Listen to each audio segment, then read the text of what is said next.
Good space time, everyone, and welcome to a new episode of the Citizen Web3 podcast, your source for educational insights into the Web3 universe and your connection hub to discovering those that contribute to building the decentralized world. Today, we are joined by Nika from Validator. We touch upon dynamics, side quests, and volatility. We discuss validators and their behavior, MEV, and toxicity. Finally, we talk about making the world better, the community, and centralization. If you enjoy our podcast, please share this episode onto your favorite social platform and help us spread Web3 values into the universe. First, people come in crypto for money, and then they stay in crypto for the community, for the something more. The validators and their behavior sometimes is greedy, sometimes is enthusiastic, something like magic from Harry Potter or things like this. It's not a real thing, yeah. Bitcoin is just like a narrative.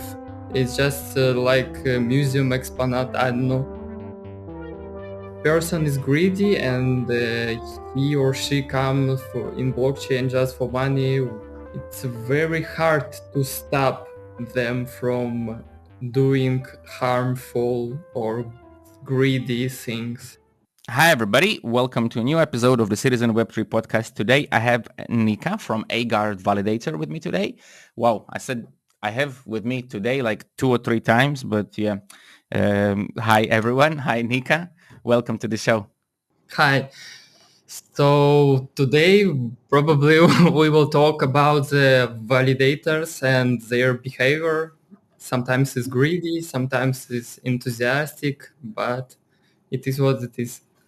It is definitely what it is. It's something that, I mean, before we jump in, but I definitely want to say straight away out of the, what's the right sentence here? Straight away from the shore, that I think validators are, at least in my opinion, are centralized entities and very with very centered self-interest. But we'll talk about it in a second. But before that, Nika, if I can ask you for the listeners, to introduce yourself, talk a little bit about, what you do in Web3 and how you start to, be acquainted with Web3. How did you start validating maybe? Initially for me, it was maybe 20 and 70. The first time I mentioned crypto, I see crypto and trying to enter in crypto world. And so this is just like about more about like a trading. And that's all. Maybe arbing and stuff like this. And so I'm not. It's quite short time that I'm full time in crypto. I'm probably from 2022 year. It's like just 2 years in full time crypto world, and I don't have any experiences in EVM chains other than Solana. I mean, only on Solana from this time. What was apart from trading and arbitraging that made you stay in crypto? Because of course 2017 was a good year, then came 2018, 19 which weren't so good, I guess, but you stayed. What made you stay? I'm just full wrecked in 17. that's a, that's a good reason. That is a very good reason, but it's true. So you stayed for opportunity, right? Can I say that? Can I say that like this? Yeah, I just attracted to this kind of markets. You can trade 24 hours every day. It's not like a traditional finance, and it's more volatile, more dynamic. It's look like it's more simple. I don't know, is it simple or simpler than TradFi? But I think it's more simple than TradFi because less pro traders, quantitative stuff, AI stuff, and others. Just more degenerate market. I don't know. I understand what you mean. but why then a validator? How did what drew you to think, okay, today I wake up and I'm like, I'm gonna go validate Solana. Like why validator and why Solana? Why not, I don't know, anything else? It's just my side quest. I don't know. At first, it just happens. I don't know why. So I don't get any revenue for this activity, and just I do this for now for community only. There's zero reason for me.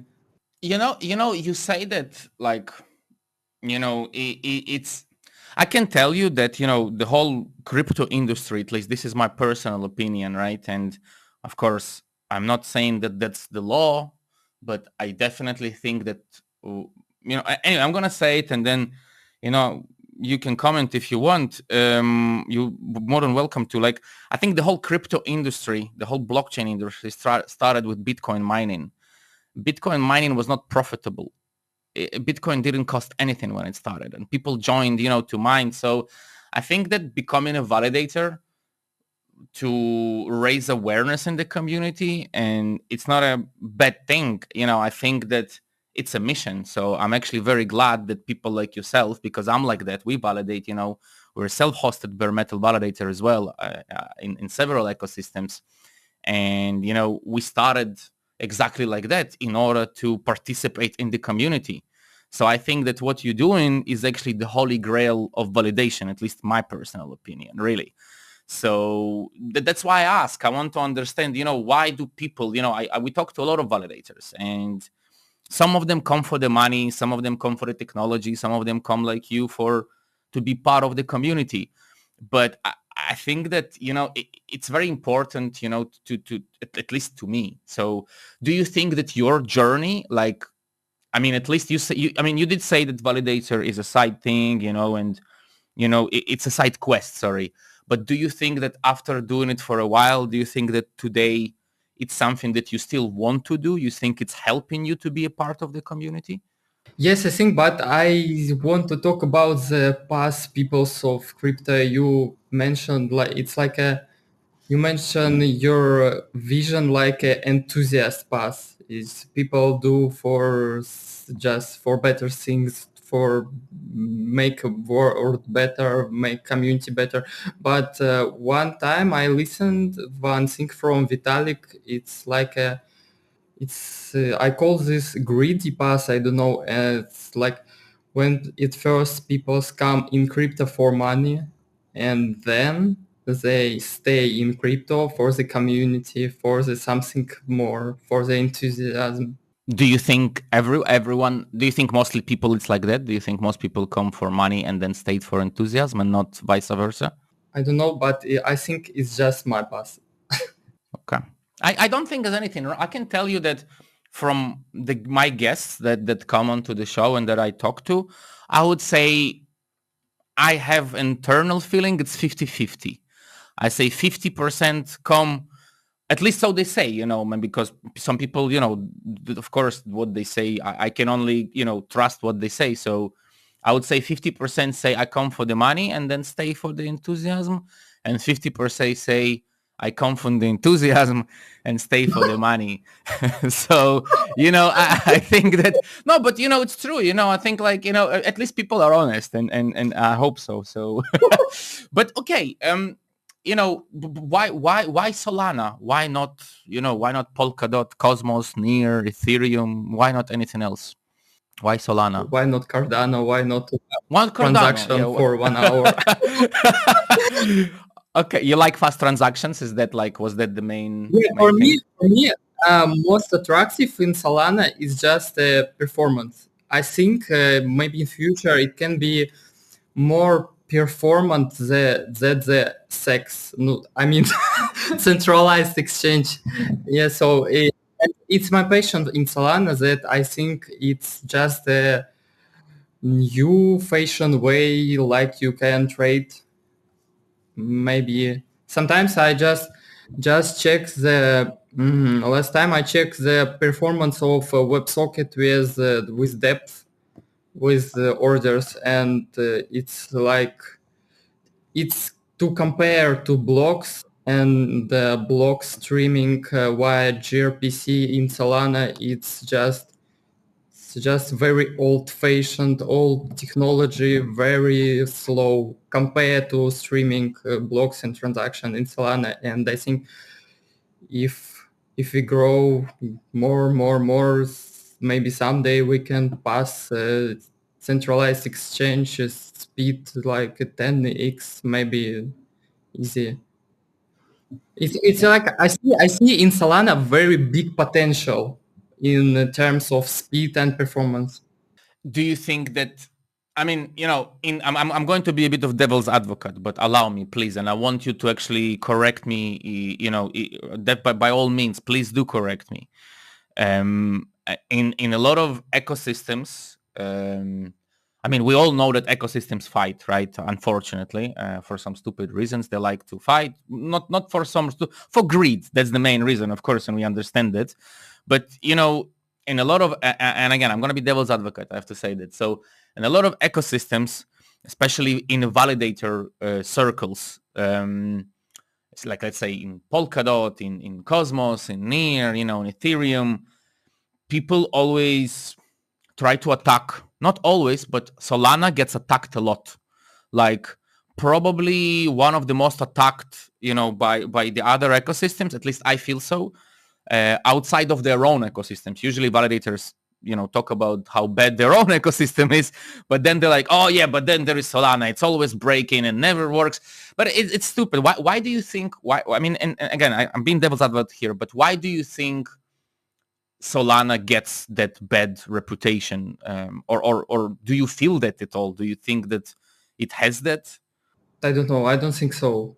I think when I come to me, when just Solana validator meet, when I come it and I see the peoples like Brian from Triton, Zanetsu, and other validators guys, but maybe one set point, it's like 60 people, 6 and 0, yeah, 60 people in the meet for this such a phenomenon big blockchain, but these people is such inspiration for me. They are very knowledgeable, they very wise. I don't know, it's just very inspired me. It's interesting. The only Solana meetup I've ever been, I've never actually been in a Solana meetup, but I've been outside of one.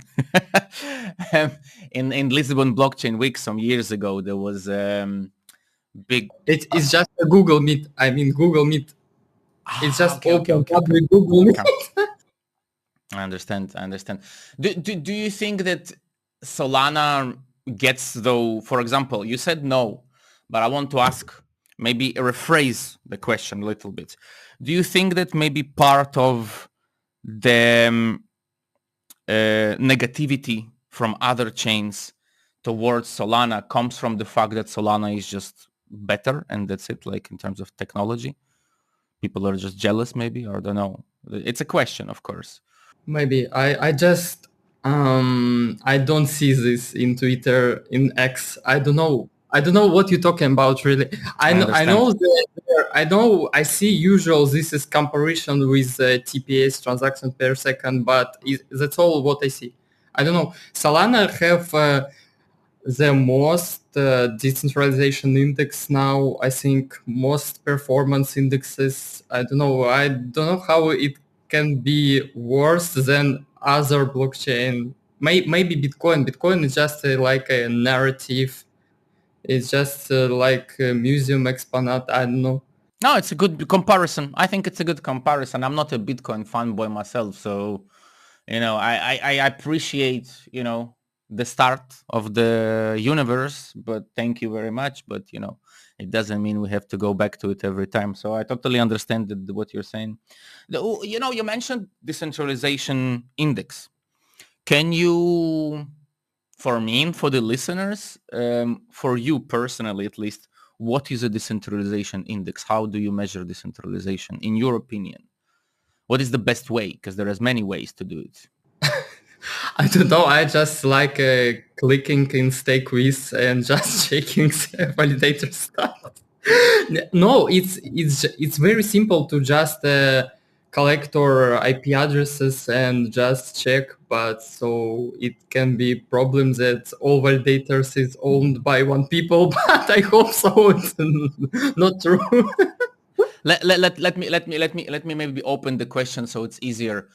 Do you think that decentralization matters more, for example, for a chain, for a blockchain, when more validators are, geographically spread, or, for example, when the stake is more distributed? For what's more important in this case, in your opinion, distribution or distribution of stake or geographical distribution of nodes? Yeah, it's a popular theme of discuss because it's like currently Solana thinks to going to implement the TVC. It's like for to prevent vote logging, and the problem is when validator is very far away from all network, it can be problem with is his behavior can be like is viewed like a vote lagging, but it's no. But so I think for me distribution is like a stake for many peoples. It's like a people and one person, and how many Solana he hold on his validator. It's something like this. I mean, in this, if you have many validators in many location, it can be good, but it's not solve the problem. One person have, I don't know, 50% of stake on 10 validators, 20, 30, I don't know. It's stake, it's more, yeah. Do you think there is have you ever seen at least a solution? Because I can agree, and I would say that blockchains in 15 years did not help solving the distribution problem. I don't agree with it. I don't think Bitcoin solved it. I don't think anyone else mm, has. People attempted, but they never solved. Have you seen an example? I mean, you're a trader. You said you're a trader. You do some arbitrage, and you're a validator, at least on Solana. Have you seen any networks like with good examples, in your opinion, of distribution? I think it's not possible in this time because most of the stake just redelegated from foundation, from blockchain foundations, and the problem is people's just usual very aggressive building these programs, and I know that most people have more than two validators in the foundation programs. It just, but in future, I think I from can this. tell you that's more Yeah, more I know more. Yeah, I know it's like I know people who holding 10 validators from this delegate from, yeah. it's I kind of, I have a lot to say, but I want to hear and what you say is true, unfortunately, not just for Solana. I can maybe on some ecosystems it's harder to own multiple validators for one person. For example, I would try to argue that on Cosmos it's more difficult, but people still do that. And for example, you mentioned before also geographical distribution. For example, we used to be a cloud validator, and today we are a self-hosted validator. And I can tell you that one of our first problems was ping. As soon as we started to move from data centers, we started to be the validator who was being slow. So it's like, hey, we want to be decentralized, but because we want to be decentralized, we had to think of several solutions, and it took us some time to fix that, thanks to virtualization, of course. But, it's just difficult. But do you think then we will ever go to a point where, I don't know, maybe not Solana, maybe not Bitcoin, maybe not Ethereum or Cosmos, maybe there will be somebody else, some other chain that can come and distribute stake correctly, or this is, going to be like that for eternity and we are lost and doomed? I think in future, just in future. Solana mechanisms for this is quite optimal. I don't know. You mentioned Bitcoin. Bitcoin is very, very centralized, heavy centralized. I don't know. It's because this mining mechanisms. It's like people use it like the schemes with property, with leveraging property, with just using is like a collateral for new Collateral. property. Like with miners, the same thing. I'm gonna slightly move a topic, because I think like it's a topic that we can definitely carry on discussing, but as we can see that it's a bit sad, everywhere. It doesn't make doesn't make me happy for sure that it's like this everywhere. It's unfortunate. But I want to ask you about privacy. Not some validators that come are like yourself. You seem to be a much more private person to me. When we talk, the things that you say. Is it, can I do this, can I do that, like you try to be more private about who you are and what you do. And I think personally it's a good thing, but I'm still going to ask you, why do you choose, why in your opinion privacy is important, and why do you prefer to be, pseudo private, let's call it like that, rather than It's not true. It's just okay, not true. okay, I'm not, you don't feel okay. I just leave a fully transparent, and then when I post the research, make it open, not post, then many people just starts to blackmail me and threats me. Okay, And the other is this situation is start very shitty for me, very I nervous, understand what you mean. and and now I probably do some incorporate some privacy in my life, but it's not simple with my photo on just Twitter. How it can be a little, I don't know. The most unusual incidents for me from this situation, it's just threads in official Solana Discord. It's just a nonsense.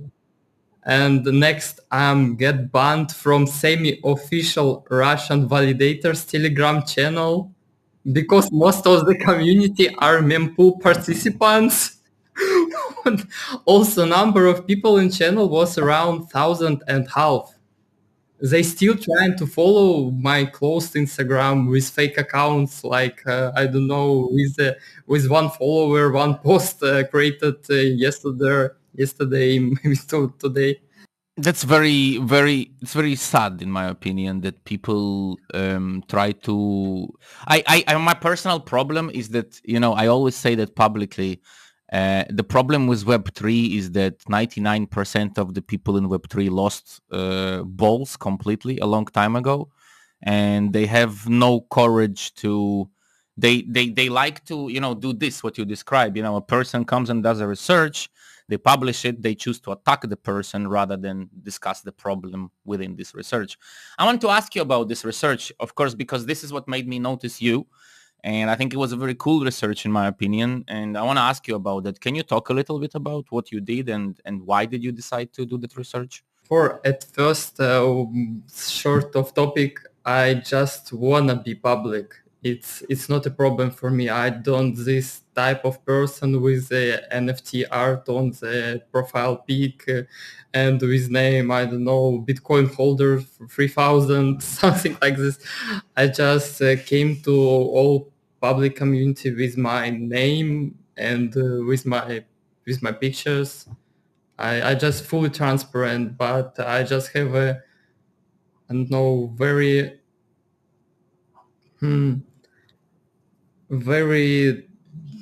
don't known accounts. I just maybe I was popular person in Russian development Solana Discord and in past in Solana semi-official Solana Validators Discord. One time Tolly created this, but recently I was banned from this. I just start to use Twitter. I hope that we can ban from Twitter for this stuff. Uh, so about research, yes. Please, please. It's very interesting. And just a second, Nika, before you start, for everyone who is listening and you're wondering what on earth we're talking about, of course, and where to look at it. So first of all, go to the show notes, please, guys, for the episode show notes and all the links, and including the research and Nika's GitHub. It's in the show notes, so you can see that. So yeah, sorry, Nika. Please go on. Thank you so much. And so I think it's not well discussed topic, but sandwich currently are big part of Solana. I think I want just to bring attention to problem of malicious validators. These people can run anything for money. I think they can just I don't know, just front run any transactions. I don't know, just stop this transaction to include in blocks and other harmful stuff, but only one driver they have just greed. I think this is very sad for me. It's When you say validators will be ready to run anything for money because of greed, could you theoretically give an example? What can such a validator, let's say I am this validator who's, I don't know, pay me money and I will do anything you want, this kind of thing. What can be an example of what I can do bad to the network? anything. Scripts that steal, like sandwiching things, like basically that's a good example, of course, but anything that basically economically damages the network. Is that what you mean, right? Like economical attacks, right? It's like Mert one time mentioned this in Twitter. You just can exclude all Solana cell transactions from the blockchain. It's like That's it's heavy. like you That's you heavy. just can do anything what you want, anything. I don't know. It's you can heavy sniping tokens with front running this and back running. You can do whatever you want, whatever you want. Do you think that but without do you think what before, sorry, I'm gonna go a step backwards. What was your personal reason though for the research, or not personal? Was it just the idea that people see that, or did you want to like be a participate more? What was your original idea for it? Why did you decide to publish that? Because of course after publishing it you started to be in trouble, right? From what you say, people started to attack you. So why did you decide? Because you must have like thought, oh fuck, if I'm gonna do it, people are going to not be happy. So why? That it's a bit sad topic for me. It's just I just include the part of private chat and know is it normal? I think yes. With Ben and Ben Hawkins from Solana Foundation, he just asks me, can I just publish this? And I say yes. I say why not? If he thinks it's better to be posted, I will post it. And then I started this game. I don't know, it's Hunger Games with many validators. They trying to find me and trying to came to my country and something else. Uh, for me, main topic, it's very sad to see most people fighting for sandwiching, for toxic MEV activity. They just like it's a good behavior. It's just a process of evolving, and they can say anything but fighting for sandwich. And more people just stay away from conversation or fighting against. and this makes sad me. I don't know. It's recently Marinade makes steak auction that's mostly used for sandwiches now. I don't know. Probably 100% of marinade steak auctions for just all for sandwiches. It's kind of sad for me. How much money, in your opinion, at least in percentage, do the sandwich attacks actually steal from users? Well, steal is a big word, but I'm gonna put it in quotations because yeah, it's Yeah, economical attack. So it's very easy to calculate. can you give me a number like Just in proportion? just to see on-chain accounts. So it's quite not big number. Yeah, it's probably 5 to 30, maybe 50 millions in the month. What do you think can be done today in order to lower the amount of those attacks or to solve this? Just just stop it. I think Just even I don't know what's the real problem from Jita to prevent including these bundles. I talk this in Google Meet. I talk about with Jita, but they just say like it's very complex poor problem. It's like a cat and mice game, and so what I don't know. It's just I talk about the pretending front run type of bundles. It's just I don't know. It's just a theory of game problem. This is not just a super complex problem. I think it is possible to just stop these bundles for inclusion in validators blocks.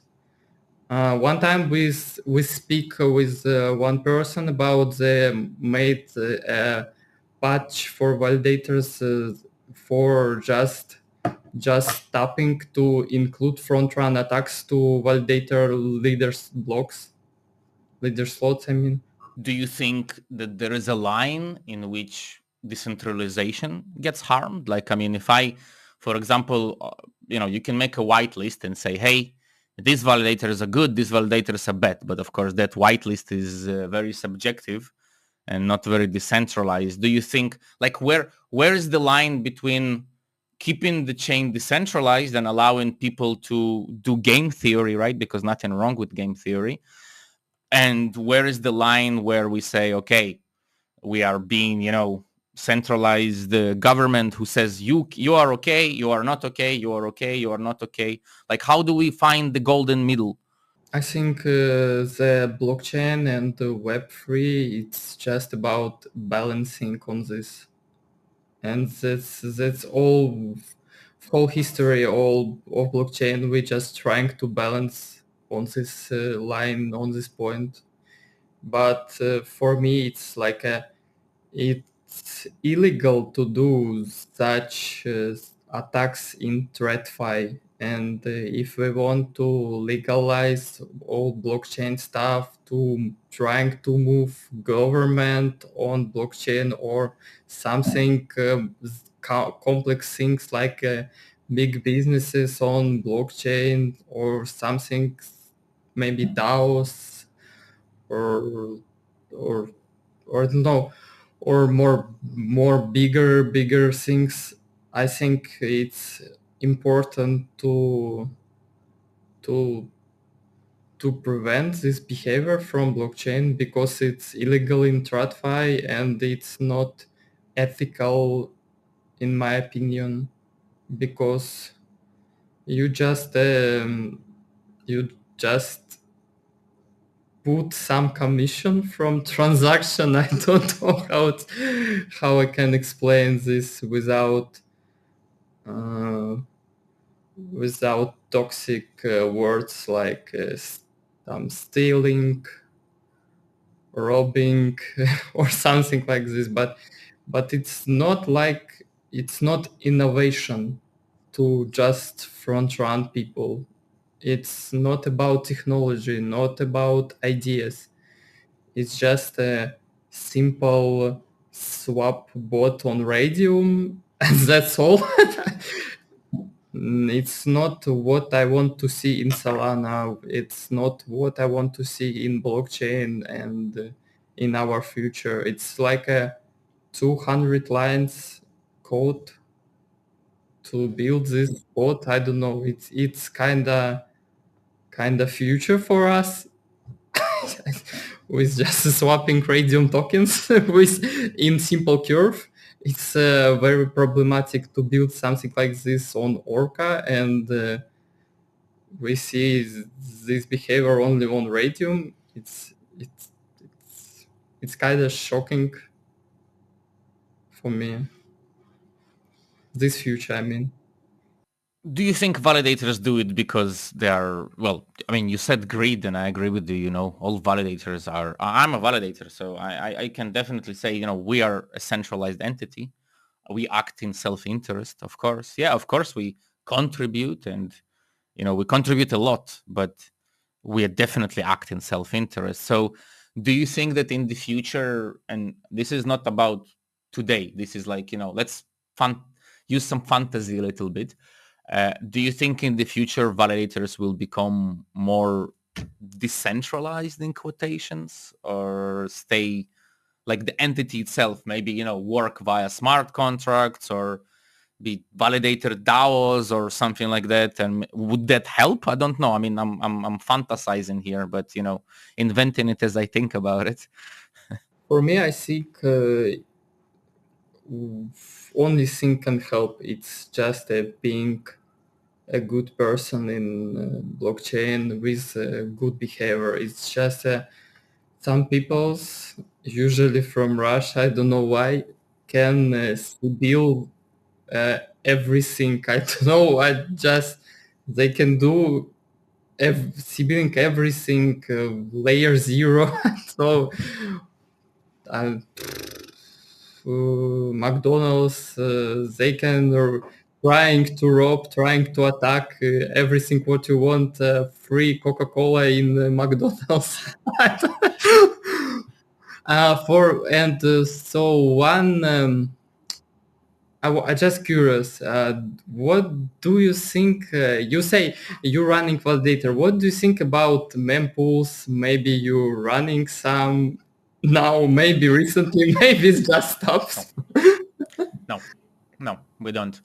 Um, Why? why we are, my values are my enemies. So, I've been running validators since 2016 on depots, on BitShares like chains. And professionally, though, that was not professional, it was for myself. Professionally, I've started to run a validator. I say professionally, like a project, There is no such thing as professional validators. I don't know, maybe 3.5 years ago. And for me, it was a very big journey to grow from one chain to where I am today. But what drives me personally is building decentralized infrastructure. So we don't host in data centers. We use Starlinks, we use solar panels. We are crazy. But I like the idea of decentralization. I like the idea of having alternatives to, because what you mentioned, I'm going to go back to you here and I will answer your question as well, though. You mentioned, people like to steal, and you mentioned Russia. I can tell you that, I traveled a lot. And unfortunately, the same shit is everywhere. Shit is everywhere. The grass is always greener on the neighbor's side. It doesn't matter how rich is the country. It doesn't matter how rich are the people. It doesn't matter how good or how educated, how poor, how smart. They're all still fucking greedy. Unfortunately, I'm sorry, but it's just fucking truth, and it's very rare, like you say, to come across, good behavior that is not selfishly good behavior. So, yeah, I don't know if it answers your question, but... I just think the more people with such a mindset, with just people enthusiast and only they can build strong blockchain. If people person is greedy and he or she come for in blockchain just for money, it's it's uh, it's very hard to stop them from doing harmful or greedy things. How do we check though if somebody is good? Because good is subjective, right? We know that. We know that good is super subjective. How can we online check if somebody is good? It's possible, but I just talk about the mindset. It's just something like magic from Harry Potter or things like this. It's not a real thing. Yeah, it's it doesn't solve the problem. I think that I honestly, because I honestly believe that there are things that can be done. For example, you mentioned running mempools and then sandwich attacks.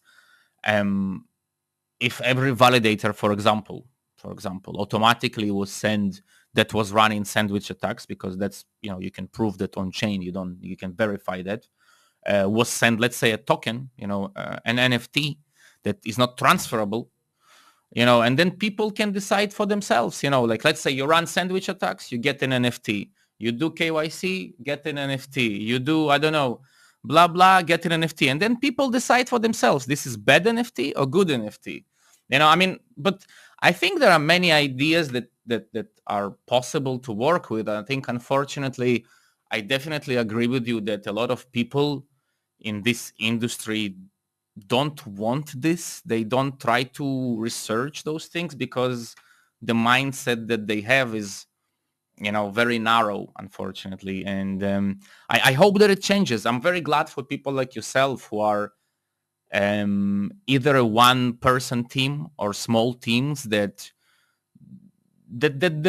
have courage to come up and say, hey guys, I did this. This shows a lot of shit. Please have a look at it. And then yeah, and like you say, you're not hiding anywhere. You're kind of coming out and saying, hey guys, here I am. Here's the fucking research, here is the fucking numbers. Just look at them and you can see it for yourself. So yeah, I think that there is hope, like, because of that. So I do believe that hope is there. So And I just I for me at first the Solana community was a big inspiration for just to stay in Solana, to trying to do some things at first when I come to this. And so I think when maybe someone see my research, me, he he or she will be inspired, and more good people just came, and we can build something more stronger, bigger community. Now for me, it's Solana community is, in my opinion, it's the biggest community from blockchains. It's very strong and supportive, I think. thank you for coming forward and talking about all of that, and especially, like, being worried about what you say and how you say and how you sound. I'm very appreciative of you coming on and talking about it. To wrap it up, I'm gonna ask you two random questions. They're not to do anything with blockchain. This is just for to get out of the conversation. So it's kind of like an end blitz. Nika, give me please one book or one song or one movie that has a positive influence for you in the last, I don't know, 5 years or whatever. I think I can't give book or song. I just can give author of books. It's for me. Please. It's Philip Kinred Dick. It's a very old style cyberpunk author. Cool. Very like all his books, and it is such inspiration for me too.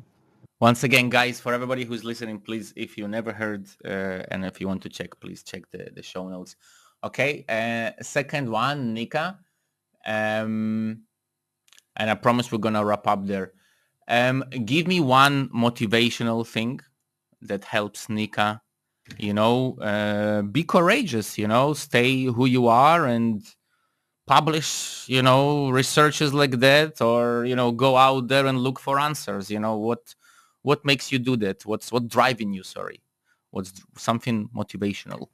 Yes, it's interesting thing. I recently listened for some your podcast and I hear many strong quotes, but for me I don't have any strong quotes. I just hope. Sometimes for me it's just very hard to get up, to start to do things, to open laptop and something like this. I just hope for a better future. I think that's one of the strongest ones I heard. Come on, man. Thank you, by the way, for listening. I think that is one of the best answers I probably heard. So for me, for sure, because I think hope is something that is a very undefined thing, a very subjective thing. So I really appreciate that you said that, actually, because it connects with me a lot. So I appreciate. Nika, I think we're gonna finish here. I want to thank you for your time. I want to thank you for answering and having definitely. I would love to see more of your work online, of course. But thank you for finding the time to answer. Thank you so much for your attention, for your time, and for your patience for blockchains and Web3. Thanks. Everybody else, thank you and see you next week. Nika, please don't hang up. This is just a goodbye for the listeners. And once again, bye everybody. This content was created by the Citizen Web3 Validator. If you enjoyed it, please support us by delegating on citizenweb3.com/staking and help us create more educational content.